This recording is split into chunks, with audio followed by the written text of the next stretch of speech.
मुल्क की मौजूदा सियासी और मौशी सूरत हाल पर साबिक विफाकी वज़ीर इत्तलात मोहम्मद अली दुरानी की समा से खुसूसी गुफ्तगू।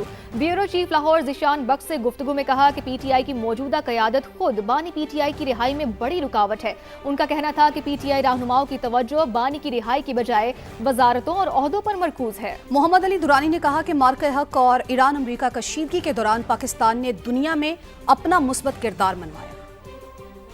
हमारे साथ मौजूद हैं साबिक वफाकी वज़ीर इत्तलात व नशरियात और सीनियर सियासतदान जनाब मोहम्मद अली दुरानी साहब। अस्सलाम वालेकुम, कैसे हैं आप? बड़ी मेहरबानी। मुल्क की मौजूदा मुआशी और सिक्योरिटी सूरत हाल को देखते हुए, क्योंकि जो पहले मशरकी सरहद के मामलात और मगरबी सरहद के मामलात, मौजूदा जो हुकूमत है क्या ये अपनी मुद्दत पूरी कर पाएगी या फिर कोई नई कौमी हुकूमत इन हालात में बेहतर तरीके से मुल्क को आगे लेकर जाएगी? मौजूदा हुकूमत की कारकर्दगी जो है वो इस वक्त इसकी बका के रास्ते में सबसे बड़ी रुकावट है, और अगर यही कारकर्दगी जारी रहती है तो फिर या हुकूमत रहेगी या इस मुल्क के अवाम रहेंगे।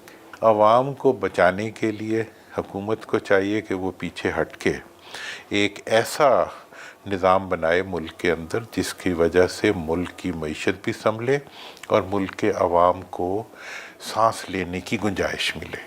PTI की इदारों से टकराव की जो पॉलिसी थी, आप समझते हैं कि ये वो गलती थी, ये वो टर्निंग पॉइंट था जहाँ से बानी की सियासत और PTI की सियासत है वो ऐसी डगर पे चली कि आज वो इस हालात में है सब? मैं समझता हूँ कि कोई भी सियासी कुव्वत जो होती है वो कभी भी इस्टेब्लिशमेंट के साथ टकराव नहीं करती, बल्कि उसका टकराव अपनी सियासी कुव्वतों से होता है। मैंने तो यही इमरान खान साहब को हमेशा कहा कि आप क्रिकेट जब खेल रहे होते हैं तो बॉल आप अगले खड़े हुए क्रिकेटर को मारते हैं, ना कि अंपायर के सर को मारें। आज भी हुकूमत की पूरी कोशिश है कि किसी तरीके से PTI और इस्टेब्लिशमेंट के दरमियान टकराव ख़त्म ना होने पाए, क्योंकि अगर ये ख़त्म हो गया तो हुकूमत भी ख़त्म हो जाएगी। कैसे देखते हैं कि इस्लामाबाद ने तेहरान और वाशिंगटन के दरमियान जो एक पुल का किरदार अदा किया है? देखें, सिपह सलार की जो इस सारे इशू के ऊपर एक बात जो नज़र आती है शक्ल से भी और उनकी गुफ्तगू से भी कि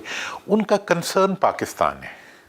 जब पाकिस्तान के ऊपर आप फोकस्ड हों और पाकिस्तान के मफाद पे फोकस्ड हों तो दुनिया भी समझ लेती है कि आप ही हैं जो इस लेके चल रहे हैं। तो नतीजा इसका ये है कि इसकी वजह से पाकिस्तान को भी इज़्ज़त मिल रही है, पाकिस्तान की अफवाज को भी इज़्ज़त मिल रही है, हमें भी इज़्ज़त मिल रही है। PTI की मौजूदा क़यादत है, एक तरफ चेयरमैन है, एक तरफ वज़ीर आला हैं, एक तरफ सूबाई सदर हैं जुनैद अकबर, ये इस सब के सब जो लोग हैं ये इस वक्त किस नुक्ते पर मुत्तफिक है? बानी की रिहाई के ऊपर इनकी संजीदगी नज़र नहीं आ रही जो कारकुन इनकी तरफ है। वैसे तो उनमें से अच्छे लोग भी हैं, मैं सबको नहीं करता, लेकिन अगर आप दो लफ्ज़ों में पूछें तो मैं समझता हूँ कि बानी की रिहाई में एक हुकूमत रुकावट है और एक PTI की लीडरशिप रुकावट है। वो समझते हैं कि जिस दिन वो बाहर आ गया हमें तो वो टांग देगा, और वो इस वजह से जो है किसी क्या इंटरेस्ट है 6 महीने बाद एक जलसा रख लेते हैं कि ये PTI की बानी की रिहाई। ओ यार, इससे तो बेहतर है तुम अपनी हुकूमत में ही परफॉर्म कर दो, कोई आवाम का ही भला हो जाए। नहीं, वो एनके लगा के फिर रहे होते हैं और 6 महीने बाद एक मतलब जलसा रख देते हैं कि जी ये हमारी कारगुजारी। इस वक्त पाकिस्तान को हीलिंग टच चाहिए। हीलिंग टच ये है कि आप पाकिस्तान के अंदर एक मफाहमत का रास्ता खोलें। अच्छा दुरानी साहब, क्या समझते हैं कि पाकिस्तान का आज का सबसे बड़ा मसला क्या है? सियासी है, मुआशी है या रियासती एतमाद का है? देखें जी, मामला तो सिर्फ और सिर्फ मुआशी है। ठीक है जी, रियासती एतमाद ले के क्या करेंगे? इन्हीं को देंगे जिनका रियासत से कोई ताल्लुक़ नहीं है। मईशत का मसला यह है कि पाकिस्तान की मईशत उन लोगों के हाथ में है जिनकी अपनी मईशत पाकिस्तान में नहीं है। पाकिस्तान का मसला मुआशी है, पाकिस्तान का मसला मुआशी है, पाकिस्तान के अवाम का मसला गुरबत है, मफलूकुल हाली है। उनकी इज़्ज़त और एहतराम तक उनसे छीन ली गई है।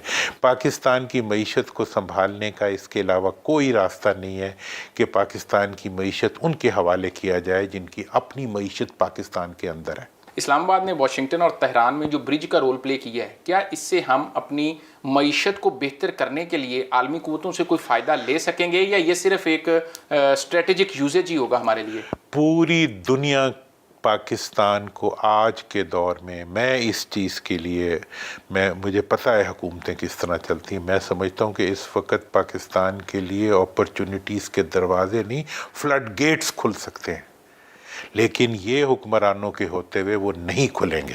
پوری دنیا کا پیٹرول ہمارے جھنڈوں سے گزر رہا ہے. ہاں ہمیں امینٹی انہوں نے دی. اور ہمیں دنیا میں مہنگا ترین پیٹرول ہماری حکومت بیچ رہی ہے اور ان آئل کمپنیوں کو دے رہی ہے پیسے جو کہ ان کی اپنی ہیں.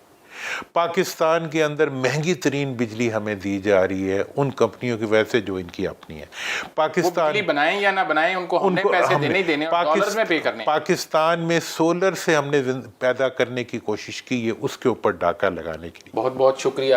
ہمارے ساتھ موجود تھے محمد علی درانی صاحب. نے واضح کیا کہ پاکستان کا مستقبل تابناک ہے اور موجودہ جو قیادت ہے خاص طور پر فیلڈ مارشل جس طریقے سے پاکستان کو خطے میں ایک اہم رول میں لے کر آئے ہیں اس سے آنے والے دنوں میں پاکستان کے اندر مزید بہتری کے امکانات بھی پیدا ہوں گے.